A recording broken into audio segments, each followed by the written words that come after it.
Fala galera, tudo bem com vocês? É um prazer ter todos vocês com a gente aqui. Um prazer ter o Darlan aqui também conosco hoje.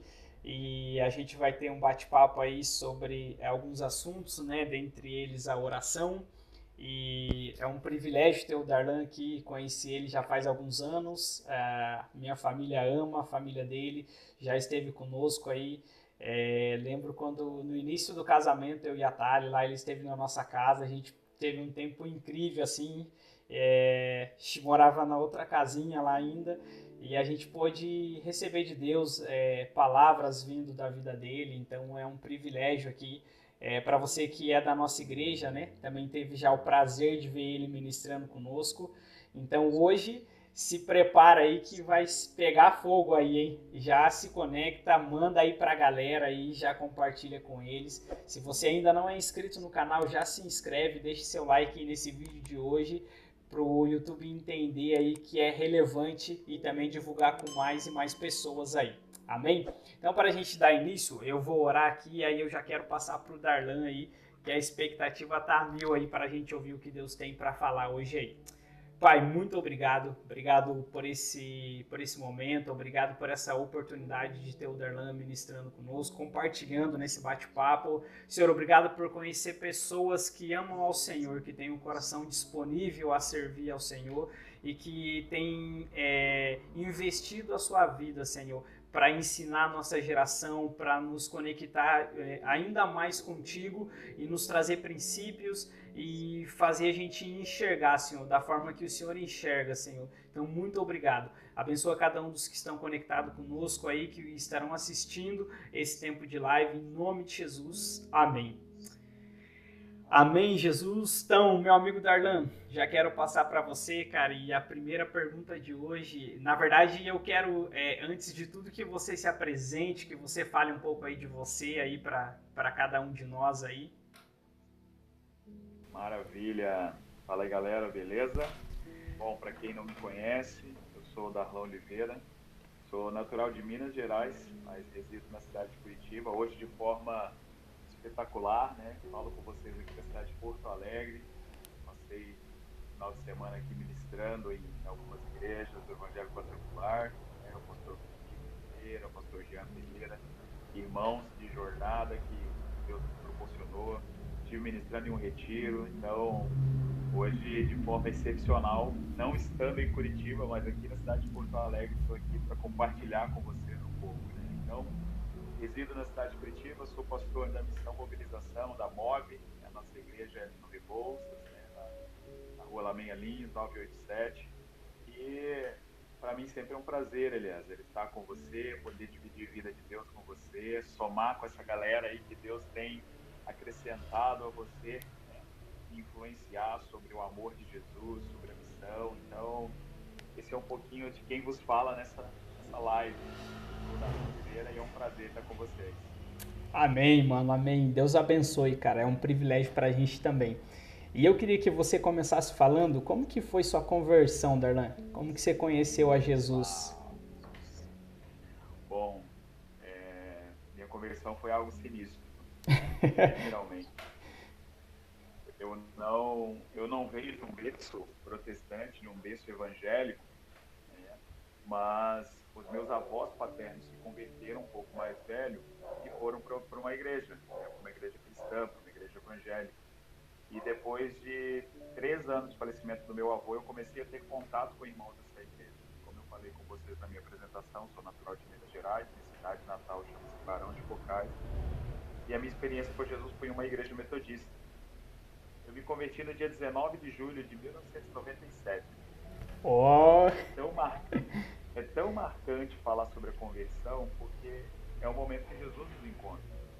E eu lembro o dia, lembro o momento, lembro o mês, lembro o ano e lembro até mesmo o horário. Foi por volta das 19h45 da noite. uau. Eu estava indo para um, eu estava indo para um retiro espiritual, era um retiro de mocidade.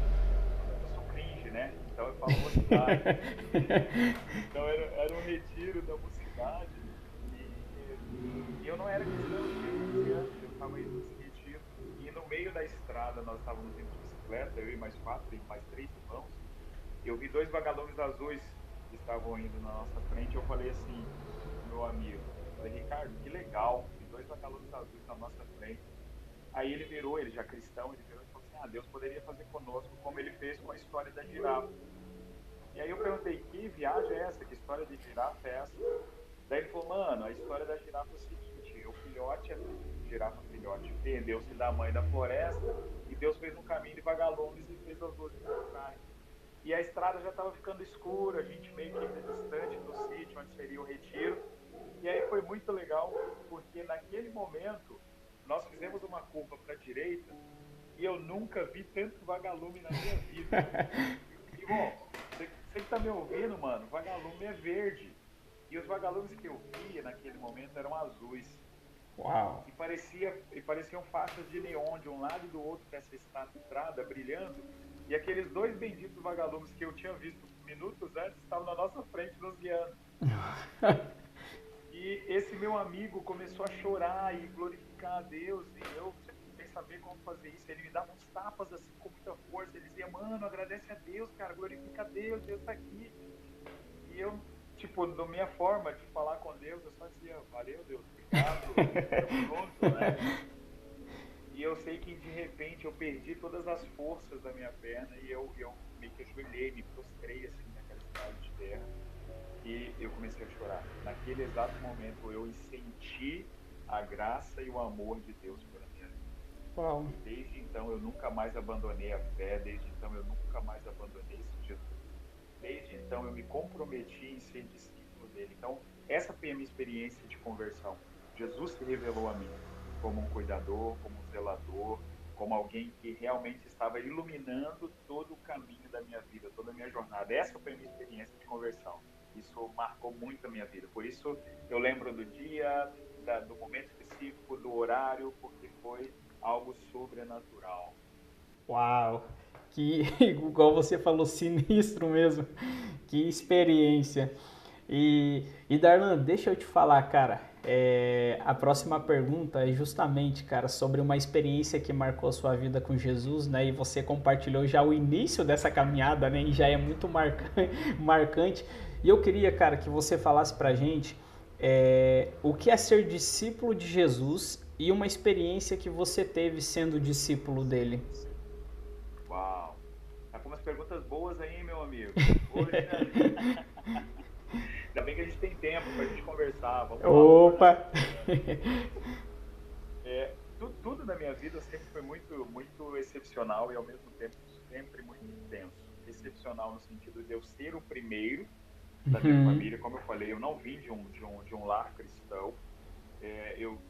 As estruturas familiares que eu cresci, elas eram totalmente desfavoráveis para eu me tornar quem eu sou hoje, tanto em Deus como cidadão, como homem, como marido. E então sempre tudo foi um pouco difícil, porém nunca, digamos, desesperador no contexto de querer abandonar a fé, de desistir do sonho, do projeto. A minha experiência com Deus de conversão, ela foi muito intensa, como eu falei com vocês. E no ano de 98 para 99, eu não lembro exatamente esse período, eu fui em uma conferência profética numa base da Jocum em Contagem, lá em Belo Horizonte. E era uma reunião, uma conferência que chamava-se Clínica Pastoral. E aí você pode se perguntar, poxa, o que um adolescente recém-convertido vai fazer em uma clínica pastoral? Bom, ali eu entendi Jesus como meu verdadeiro pastor, aquele que dá a Uau! vida por mim. E eu tive um êxtase espiritual. Ali foi a minha primeira experiência mesmo, assim, mística, sobrenatural, né? Além da minha conversão. E o palestrante dessa conferência, ele estava orando por todas as pessoas. E eu vim do contexto de uma igreja que se falava dos dons espirituais, mas não tinha talvez tanta fluência dos dons. E imagine, né? Talvez a galerinha cringe que está me ouvindo aí, que é a galerinha que se converteu ali na década de 90, início de 2000, vivenciou muito o despertamento que muitos consideram como um avivamento na nação brasileira, que foi o despertamento da adoração ali no meados da década de 90, início da década de 2000, né, que surgiu muita coisa acontecendo ali em Belo Horizonte, muito, muito mover de Deus, né? Eu via granizo caindo dentro dos locais que estavam rolando culto, eu via dente de Uau! ouro, pó de ouro na mão das pessoas, eu vi muita cura, presenciei ressurreição, assim, pessoas sendo ressuscitadas, sabe, por meio do clamor de homens e mulheres intensos em Deus. Então, nessa conferência, eu sei que esse palestrante veio e começou a orar por mim, ele colocou a mão na minha cabeça, e naquela oração ele trouxe uma chave espiritual que me conectou à minha vocação e ao meu destino ministerial. Então, isso tem a ver com o que eu faria por toda a minha vida. E ele falou: você vai ser o cara que vai cuidar da noiva, vai zelar da noiva de Jesus. E você vai ser um instrutor para os irmãos em meio da noiva. Uau! E isso me marcou. E eu lembro, e a minha experiência foi tão forte porque eu nunca tinha caído no espírito, né? E na minha concepção eu só deitei naquele local. Mas meus amigos falaram que eu voei quase que 5 metros quando ele começou a orar, que teve tanta unção. E eu levantei as pernas e tive superpoderes, né? Que eu comecei a voar. Uau! E na minha concepção de tempo, eu fiquei assim, 1 minuto no chão, 2 minutos. Mas eu fiquei por horas deitado no chão. E a minha experiência foi que eu vi um campo de tulipas muito grande, e tulipas se tornou a minha flor predileta, assim. E as tulipas batiam mais ou menos na altura do peito. E eu vi uma luz, como se fosse um pôr do sol no horizonte. E galerinha que curtia Teletubbies aqui, né? Era uma luz tipo aquele sol sorridente, aquele bebezinho do sol crescendo no Teletubbies no final do episódio ali. E eu vi aquela luz naquele horizonte, naquele campo de tulipas, e daquela luz que parecia um sol, eu ouvi uma voz dizendo: corre, corre, corre para mim. Meu Eu Deus! corria desesperado, desesperado, quebrando as tulipas no peito, assim. E aí eu cansava, e eu parava no meio do caminho, colocava a mão nos joelhos, e ficava assim ofegante, retomando fôlego, aquela voz sorria e dizia: corre, vamos, vamos, corre para mim. Você não vai conseguir. E ao mesmo tempo que ela dizia: você não vai conseguir, essa voz me desafiava. E quando eu voltei dessa experiência, desse êxtase espiritual, eu percebi no meu espírito que eu nunca conseguiria, por mim mesmo, chegar nesse lugar dessa voz. Mas que todas as vezes que eu a ouvia, mesmo cansado e fadigado, eu retomava o meu ânimo e corria em direção a essa voz. Essa foi a minha Uau! primeira experiência espiritual, assim. Isso trouxe muita convicção. E isso trouxe para a minha jornada, Eliezer, um ponto que é a perseverança. Então, isso me ajudou a nunca desistir. Isso me ajudou sempre a perseverar naquilo que Deus estava falando, naquilo que Deus estava me encorajando. Então, eu sempre fui um homem, assim, um cara bem perseverante e sério naquilo que Ele estava me proporcionando. Então, essa foi minha primeira experiência, né? Você fez uma outra pergunta, mas foi tão intenso relembrar essas coisas aqui que eu me perdi. Uau! Tinha uma outra pergunta dentro da pergunta, vamos lá. Não foi show, cara, ouvir. O complemento era e o que é ser discípulo de Jesus para você? Eu acredito que nós não conseguimos e não podemos ser discípulos se não for por meio dessas experiências com o Espírito Santo. Deus Pai criou os céus e a terra. Deus Pai me ama tanto, e ama você que nos ouve, tanto que Ele entregou o seu Filho por nós.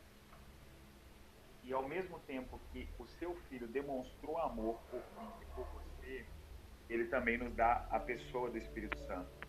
E a pessoa do Espírito Santo é quem nos convence do nosso pecado, nos convence da justiça, nos convence do juízo. Então, o Espírito Santo é quem nos empodera para sermos discípulos ou testemunhas de Jesus. Eu gosto muito de falar sobre o chamado ao discipulado como aquilo que acontece em Atos dos Apóstolos.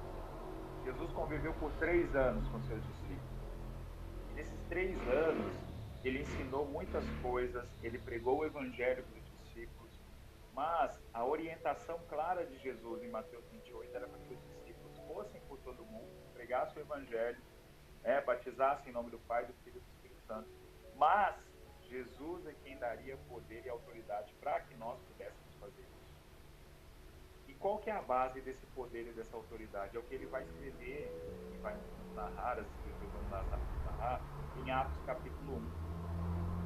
Porque no capítulo 1 a gente vê Jesus com o corpo glorificado falando sobre a dinâmica do reino dos céus para os discípulos. E mais uma vez ele reafirma ali, se não me engano, no versículo 4 ou 14, para que os discípulos permanecessem na cidade até serem revestidos de quê? poder. Então, ser discípulo de Jesus não tem a ver com o que você faz, mas tem a ver com o poder do Espírito que recai sobre você. Porque quando o poder do Espírito recai sobre você, você se torna uma testemunha. E ser uma testemunha é ser um discípulo. Então, nós não somos discípulos simplesmente por ir à igreja, mas nós somos discípulos simplesmente por receber o Espírito Santo. E quando nós recebemos o Espírito Santo, nós somos empoderados para fazer coisas maiores. Por isso que Jesus fala: aquele que crê em mim, obras maiores faria. Então, ser discípulo de Jesus está totalmente fundamentado a sua experiência com o Espírito Santo, que te empodera a ser uma testemunha. E, consequentemente, sendo uma testemunha, você se compromete com a mensagem que é o Cristo. Uau! Então fica aí, ó, galera, fica aí essa reflexão aí, olhe para dentro de si e o que você tem feito com a pessoa do Espírito Santo que habita dentro de você. Que muito top, Darlan. Muito top. Cara, eu queria que você falasse, eu quero até falar, você quer complementar? Não, só te cortando, assim, a gente tá no bate-papo, a gente é amigo, né? Mas, você já parou para pensar que se a gente orasse, tendo a consciência de que o Espírito Santo é Deus e ele habita dentro de nós, o quanto isso pode afetar a nossa forma de vida? Uau, perfeito, cara. E sabe o que eu tenho pensado? Que o Espírito Santo eu acho que é da Trindade o mais incompreendido, né, cara? Sabe por que ele é incompreendido? Eu uso um termo lá na nossa igreja e a galerinha fica rindo. Eu falo: nós coisificamos o Espírito Santo. O que é Verdade. coisificar? O que é coisificar o Espírito Santo? Coisificar o Espírito Santo é que a gente restringe a atuação do Espírito a ser um fogo, a ser um Sim, barulho, a ser uma sim. pomba. Cara, o Espírito Santo é a terceira pessoa da Trindade. O Espírito Santo é Deus. E essa pessoa que é Deus habita dentro de você. Deus habita dentro de você. Não porque Deus se limita a você, mas Deus, na sua essência relacional, está dentro de você por meio do seu Espírito. Ah, então você se tornou como Deus? Não, você não é como Deus. Você continua sendo um pecador miserável que precisa da graça de Jesus. Mas a comunicação perfeita que existe no céu entre o Pai, o Filho e o Espírito está disponível no seu interior por meio do Espírito Santo. Tornar-se consciente da presença de Deus por meio do Espírito que habita em você faz você se comprometer com uma vida de discípulo. Uau! E muito legal, cara, muito legal você ponderar isso, porque a diferença que tem quando a gente olha para o Espírito Santo, a gente, como você falou, né, restringir isso aos atributos, né? Vamos dizer que são os atributos que ele tem, é a gente aí viver daquilo que a igreja vai nos proporcionar apenas, né? Porque quando a gente voltar para nossa casa, não vai ter lá talvez um momento profético, um louvor onde vai nos trazer emoção e aí a gente acaba deixando de lado aquilo que a diferença do Espírito Santo para um objeto é que ele tem sentimentos, que ele tem um propósito ali que habita nele e ele habitando em nós nos traz isso, né? E muitas das vezes a gente, cara, achei incrível, a gente deixa o que você falou, a gente olhar para o Espírito Santo e aí simplesmente achar que os atributos dele é ele como um todo, né? Ele é uma pessoa. Ele é uma pessoa. Ele sente, ele Sim. espera, tem expectativas em nós. Ele é uma pessoa. Então Deus está conosco todos os dias. Ele é uma pessoa. Ele é o Espírito. Uau, cara. E a gente na nossa escola, eu gosto muito de falar sobre essa parte do Espírito Santo, Darlan, porque quando eu olho para 1 Coríntios capítulo 12, cara, e aí vai falar sobre os dons do Espírito, né, os 9 dons, e cara, eu gosto muito quando Paulo vai mencionar que os dons eles são para um fim proveitoso. E cara, a gente, por si só, quando a gente se conecta com Cristo, a gente recebe esses dons não como um troféu, mas porque eles são do Espírito Santo. E logo o Espírito Santo habitando em nós, nós podemos usar esses dons como ferramentas para aquilo que é necessário ao nosso redor para revelar o amor de Jesus, né, cara? Exatamente. Exatamente. Os dons são para edificação do corpo de Cristo. Se você, Perfeito, cara. Se você se torna negligente a algo que Deus está te confiando como dom, como uma habilidade, o corpo fica deficitário. Existe um déficit, se quebra o ciclo e a harmonia. E aí, quando a gente fala sobre a vida da igreja, às vezes, infelizmente, muitos irmãos querem estar no convívio do corpo de Cristo para receber algo. Mas a dinâmica do reino dos céus que Jesus nos ensina, e quando nos tornamos discípulos, é que Jesus fala: aquele que perde é o que ganha, o que morre é o que vive. Uau. Então, ser discípulo de Jesus é você sempre dar o primeiro passo, é você sempre colocar à disposição, à disponibilidade dos demais irmãos, aquilo que ele está te confiando. Poxa, mas eu não sei talvez pregar, eu não sei cantar, eu não tenho dom de profecia, mas você tem um amor. Ame as pessoas. Exercite a hospitalidade, exercite a generosidade, exercite o amor para com os irmãos na expressão do corpo de Cristo. Uau, perfeito, cara. É como dizer assim, quando a gente vai orar por cura, né? Nem todo mundo vai ser curado, mas todos devem ser amados. E deixa eu te falar, cara, dentro disso, por que você acha que a nossa geração, ela luta com a procrastinação, cara?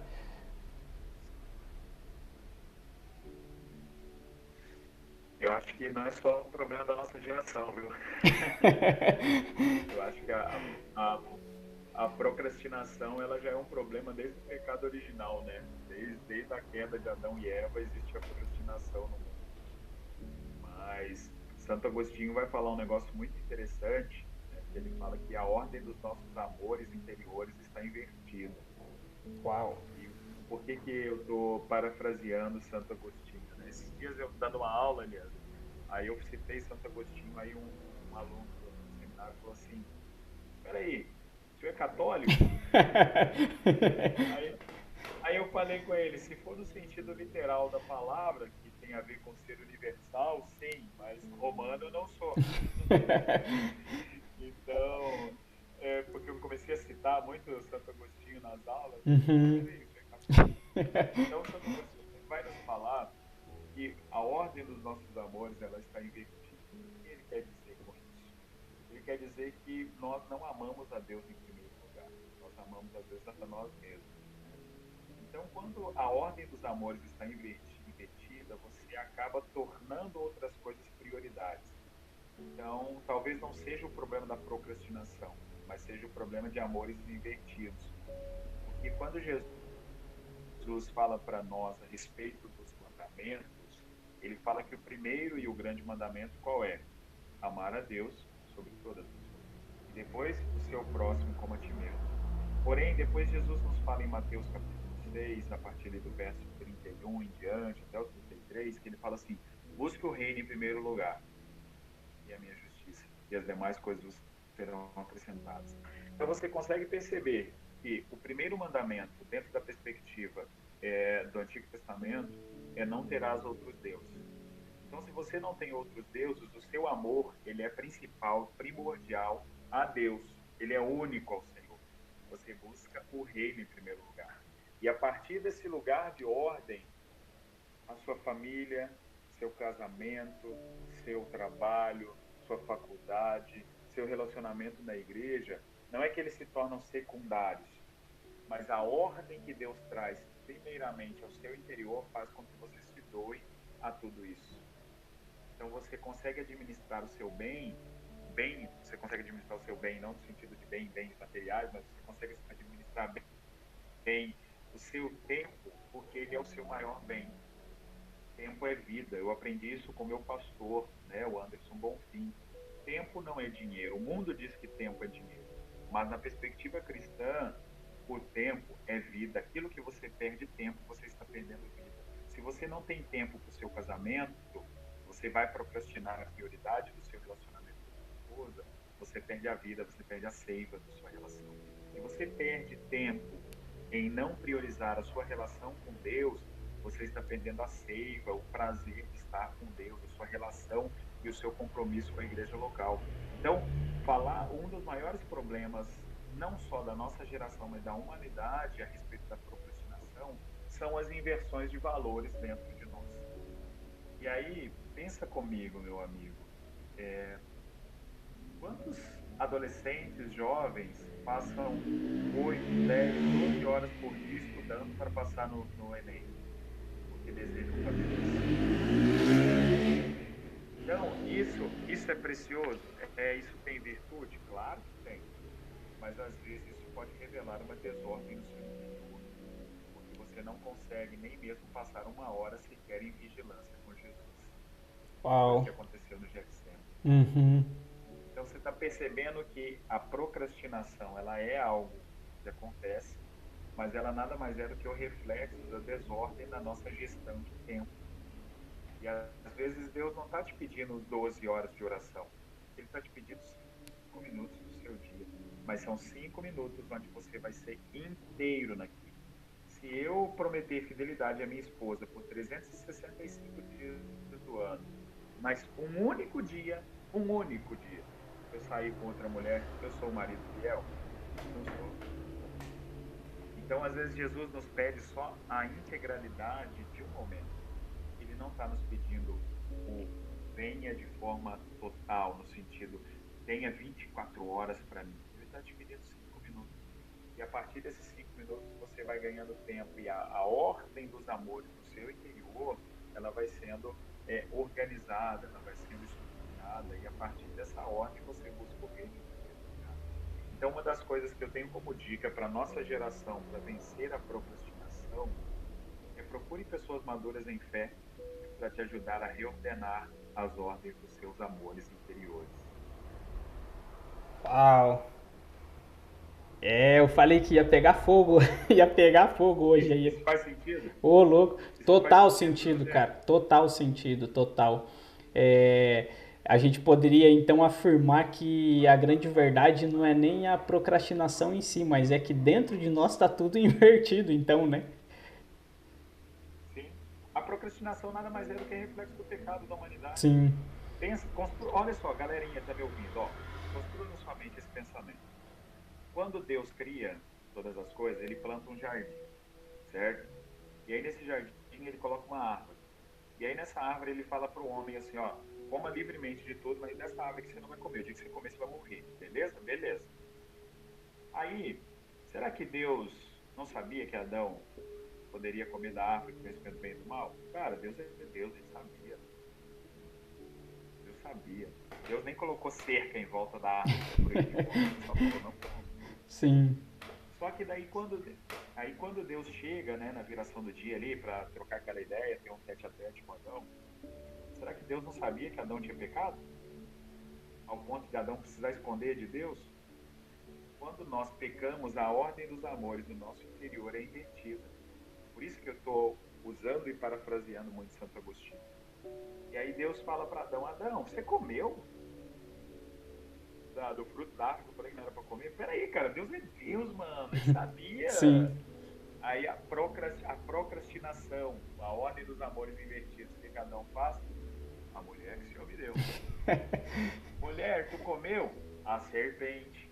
Então a gente sempre joga a culpa para o cansaço da faculdade, para o cansaço do trabalho, para um monte de atividade. Mas na verdade nós precisamos só reordenar o nosso tempo e os amores dentro de nós. Uau. Por isso que a gente precisa de irmãos próximos de nós, porque talvez a sua má gestão de tempo para não ter tempo para Deus é pecado e sem justiça. Isso só revela a desordem que está dentro de você. Uau. É pecado. Sim. Uau, que para mim, cara, foi como se você estivesse dando passos práticos de como vencer aí a procrastinação. E o que hoje é muito falado, né, cara? Sim, sim. A gente fala muito de disciplina, de domínio próprio, mas a gente não tem domínio próprio para assistir uma série, mano. A série é legal, daí ao invés de você assistir um único episódio e fazer outras coisas, não, você quer assistir 3, 4, 5, você passa o dia ali assistindo, porque quer terminar. Sim, Então, isso é domínio próprio. Da mesma forma, poxa, uma comida que é tão gostosa, domínio próprio. Então, isso só revela a desordem dos amores do nosso interior. Procrastinação é pecado? É. Falta de controle e domínio próprio é pecado? É. E por que os amores estão desordenados? Porque nós somos pecadores. A gente sim, precisa de Jesus. sim. Na verdade, é como você falou, é um reflexo, né? Uhum. Perfeito. E Darlan, Sim, sim. a gente teve, para a galera que está aí nos assistindo, né? Eu tive a oportunidade de fazer um curso aí com o Darlan sobre oração, né? E eu queria que você falasse, cara, o que é oração e também o que você deseja compartilhar relacionado a esse tema aí para nós hoje. Já aproveitando aí, né, nosso bate-papo aqui, nossa live, já vamos fazer o jabá, né? Opa, e Pô, faz aí que foi bênção, muito bênção. ó, muito bom e honroso ter você, né, e sua família como alunos ali na escola de oração. Eu trabalho com essa dinâmica de oração há mais ou menos uns 15 anos, assim. Eu tenho uma escola, que é a Escola de Oração no Instituto AMA. Depois acho que pode colocar o link aí embaixo. Meu Sim. sonho sempre foi falar isso, ó, faça, pega esse link, arrasta para cima. Boa. Mas eu trabalho com oração já há 15, 16 anos. E eu costumo dizer que a oração, na verdade, ela não é um dom, mas ela é uma habilidade que precisa ser desenvolvida por todo cristão. Então não vai. Se você é crente, mano, e me ouve nesse bate-papo aqui, eu quero dizer uma coisa: se você não ora, cara, talvez você não seja crente. Porque a oração nada mais é do que a chave ou o mecanismo que Deus usa para executar os seus desígnios e a sua vontade sobre a terra. Uau. Então Deus pode fazer todas as coisas sozinho? Pode, ele é Deus. Só que na sua infinita bondade e misericórdia, ele me chama, eu e você, como participantes daquilo que ele tem para fazer na terra. Então, quando nós nos tornamos participantes com Deus daquilo que ele tem para fazer na terra, é aquilo que nós já falamos alguns minutos atrás. Nós nos tornamos discípulos, porque nós temos o Espírito Santo nos impelindo a cumprir com os desígnios, com os desejos, com aquilo que está no coração de Deus. Então, oração é algo importantíssimo na vida do cristão. E a oração, ela também, da mesma forma que a procrastinação precisa ser vencida, porque ela revela a desordem do nosso coração, a oração também. Você talvez não consiga tirar 1 hora para orar por dia, mas você consegue parar 5 minutos. E nesses 5 minutos, talvez você não tenha palavras de oração, porque em 1 minuto ou dois você já lançou todas as suas petições e angústias aos pés da cruz de Jesus. E você diz para ele: tchau, vou embora. Mas talvez você precisa ampliar o seu diálogo, você precisa aprender a conversar com ele, saber aquilo que está no coração dele. Então, oração é uma coisa muito, muito antiga, arcaica, digamos, primária, mas ao mesmo tempo ela é muito contemporânea e moderna, porque sempre vai existir oração. Porque oração não tem a ver só com súplicas, com intercessão, com petição, mas oração tem a ver com ações de graça. Adão orava no jardim do Éden antes do pecado. E ele orava simplesmente por contemplar a beleza e a bondade de Deus. Uau. Então, oração é algo primordial e a gente precisa encontrar deleite na vida de oração. E Darlan, fala com a gente aí, cara. Você falou um pouco sobre procrastinação, falou um pouco sobre oração. E, cara, como desenvolver um estilo de vida de oração? Bom, eu acho que essa é a pergunta de 99,9% dos cristãos, né? Tipo, mano, como é que eu posso desenvolver a vida de oração? Eu sei que é importante, mas não consigo. Né? Como a gente já falou, a ordem dos amores está sendo Sim. invertida, então a gente precisa organizar a nossa vida de hoje. Primeira coisa que a gente precisa é encontrar tempo para ter mais tempo de oração. Todo mundo reconhece que precisa de mais tempo de oração, mas não organiza a sua rotina do dia para ter mais tempo de oração.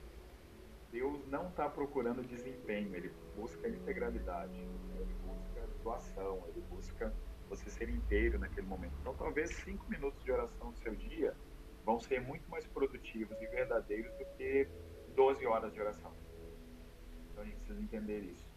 Primeira dica prática que eu trago para você, né, para quem nos ouve nessa live, nesse bate-papo, encontre tempo. Encontrar tempo tem a ver com você estar num local tranquilo, sem barulho externo, sem incomodação, sem perturbação, sem telefone, sem WhatsApp, sem Instagram, porque vai ser o seu momento com Deus.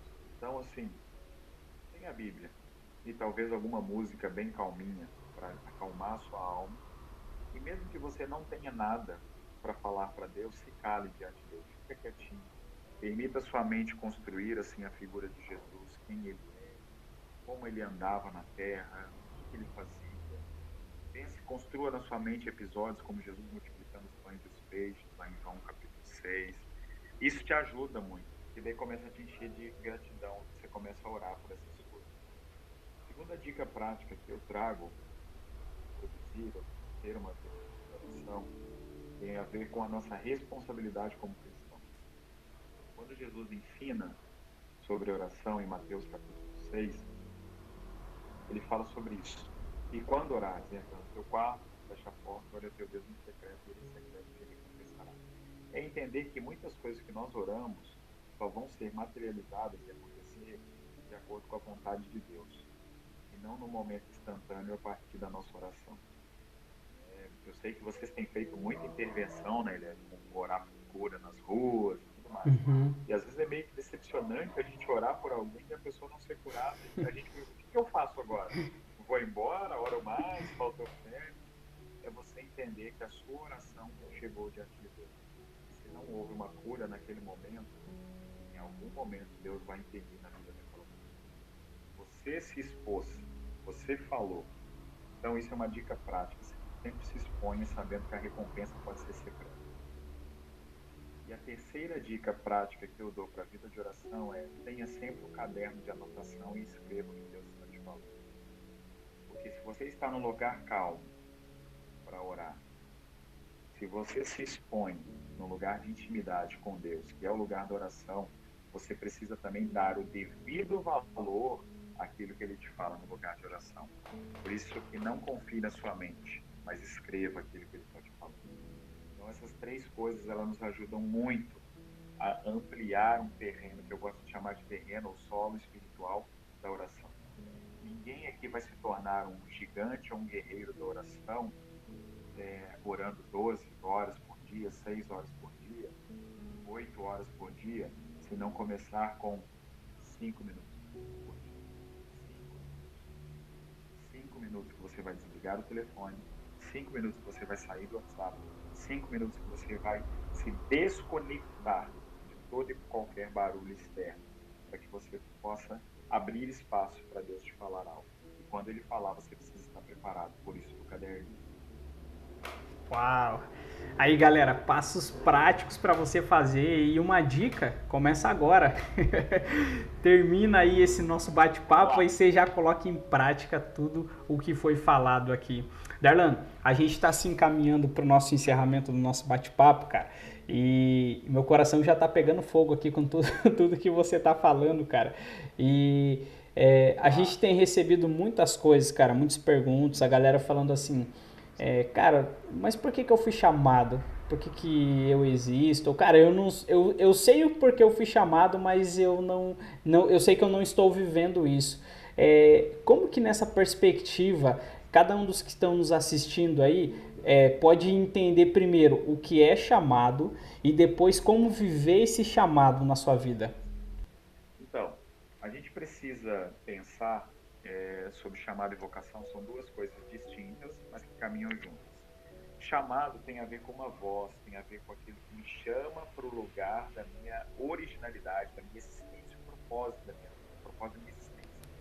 Vocação tem a ver com aquilo que você faz para desenvolver uma vida de chamado. Então, assim, quando Adão peca, Deus chega no jardim e chama por Adão. Isso é chamado. Por que é chamado? Porque lá em Gênesis, capítulo 2, versículo 15, Deus estabeleceu para Adão qual era o seu desenvolvimento vocacional. Então, Deus sempre vai nos chamar para um desenvolvimento vocacional. Então, chamado e vocação são duas palavras distintas, mas que não caminham de forma desassociada. Entendem isso? Então, quando Deus te salvou, Ele já te chamou. Te chamou para quê? Para viver de uma maneira sóbria, justa e piedosa, ser discípulo de Jesus. Só que você pode caminhar dentro do seu chamado, desenvolvendo uma vocação. Você pode ser um missionário, um pastor, um médico, um advogado. Você pode ser um gari, você pode ser uma dona de casa, você pode ser um mecânico. Você pode ser qualquer coisa desenvolvendo a sua vocação. Deus te chamou para ser isso. Mas nunca uma vocação vai ser desenvolvida desassociada de um chamado. Porque o chamado, como Deus fala em Gênesis 2,15, é cultivar e guardar. quando Deus fala sobre cultivo e guarda, ele está falando sobre um jardim que ele plantou. Deus plantou um jardim na terra. E esse jardim, ele coloca o homem, a sua imagem, a sua semelhança para cultivar. E se você não se torna alguém vocacionado, como um jardineiro, como um pedreiro, um advogado, um médico, uma dona de casa, um pai, uma mãe, você vai estar constantemente recebendo a voz de Deus te chamando para voltar para esse lugar, para desenvolver a sua vocação. Então, por isso que a gente tem muita gente hoje na igreja que não se encaixa em nada. Sabe por que ele não se encaixa em nada? Porque é Deus sempre o chamando para desenvolver a sua Uau. vocação. E a galerinha jovem hoje decide pela faculdade que vai fazer, pelo retorno financeiro, e não por meio daquilo que Deus está chamando ele para se desenvolver de forma vocacional. E às vezes Deus está chamando o cara para ser, por exemplo, um jardineiro, mas ele quer fazer medicina. Por que ele quer fazer medicina? Porque a ordem dos amores do seu interior está distorcida.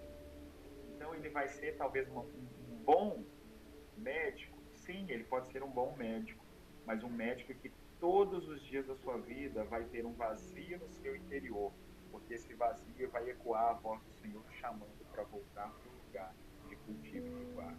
Por isso que no cenário missionário a gente vê muitas pessoas abrindo mão de muitas coisas que para muitos é escândalo, porque é uma estabilidade financeira, é um monte de coisa. Mas por que ele faz isso? Porque ele ouviu uma voz, ele ouviu um chamado. E quando ele ouve um chamado, ele se conecta à sua vocação.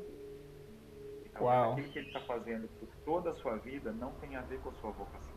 Então a gente precisa, como a gente caminhando para o final e costurando todos os nossos pensamentos, nós precisamos de uma experiência com o Espírito Santo para sermos seus discípulos.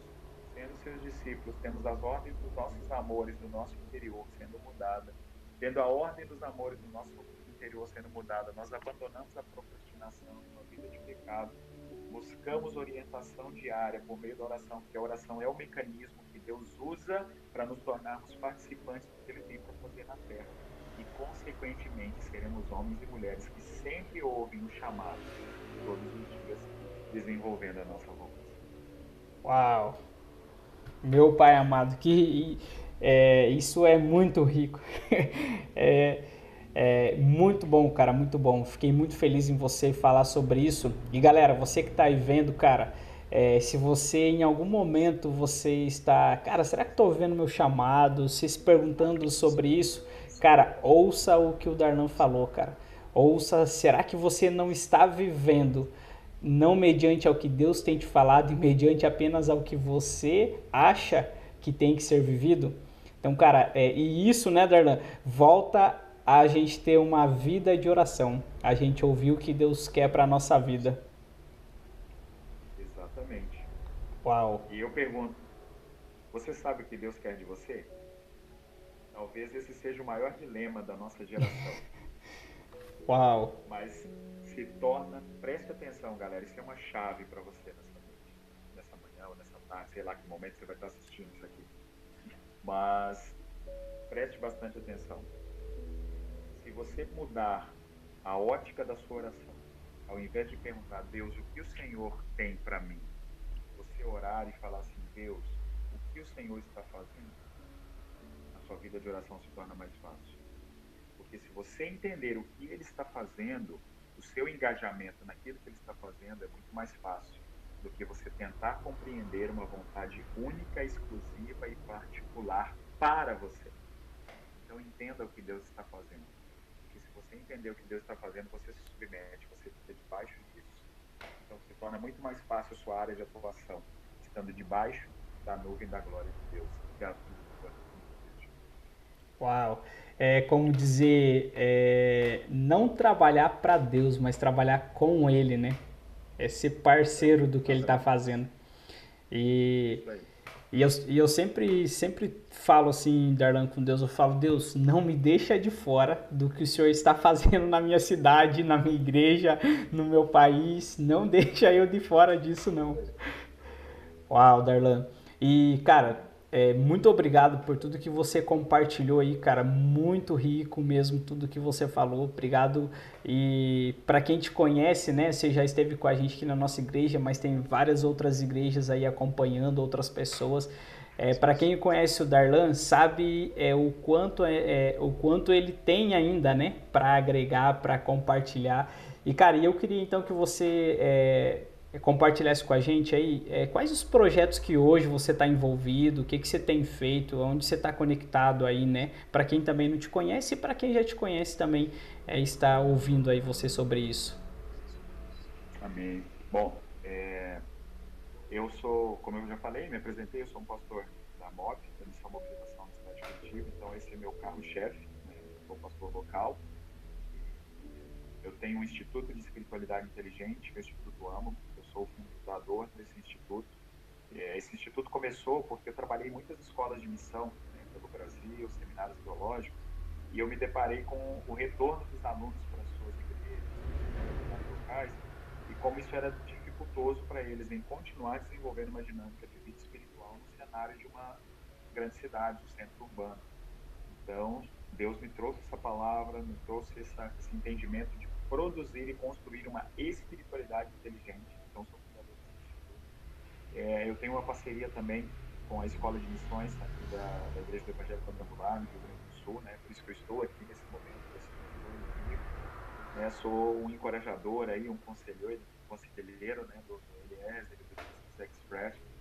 Né? Então, para mim é um prazer também, de forma indireta, participar desse projeto, né? Recomendo. E essas são as nossas frentes de trabalhos principais, né? Que nós desenvolvemos ao longo desses últimos anos. E tem inúmeras outras também que vimos nascer e participamos, mas essas são as que nós hoje trabalhamos de forma bem efetiva e direta. Show, cara, show. E Darlan, quem tá ouvindo, cara, como que ele pode contribuir na sua vida, cara? Como que ele pode fazer pra... ele tava ouvindo hoje aí, Deus gerou no coração dele, cara, eu quero fazer parte, quero me envolver com isso. Como que ele pode fazer? Pode nos procurar aí nas redes sociais, né, para a gente conversar, marcar um café. Você sabe muito bem, eu gosto de tomar um café, sempre chamo para tomar um café. Verdade, cara. E E temos que tomar quando a gente mesmo, né? temos que tomar nosso café.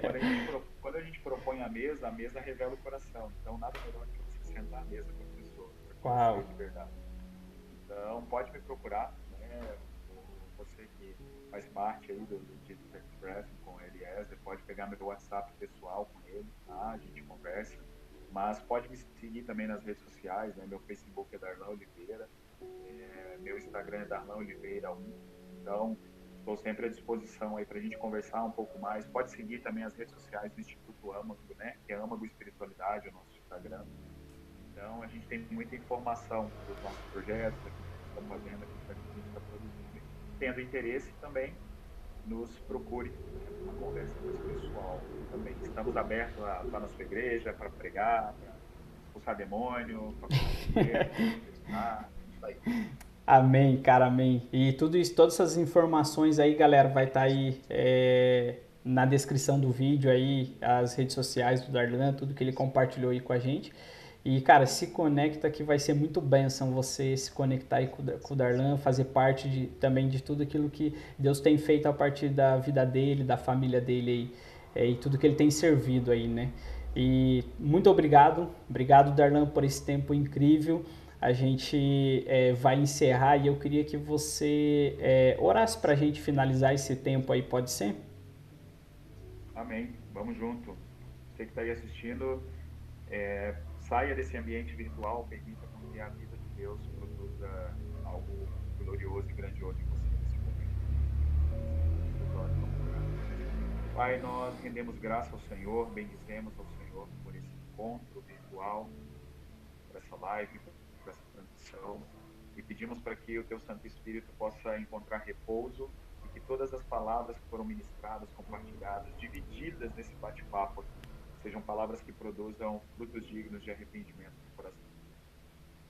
Eu peço para que nós possamos ser encorajados pelo Teu Espírito a ser discípulos de Jesus, ser encorajados pelos seus discípulos, ser encorajados pelo Teu Espírito a sermos discípulos de Jesus, a realmente abandonarmos a procrastinação, reordenar os amores do nosso interior e principalmente sermos homens e mulheres devotos ao Senhor.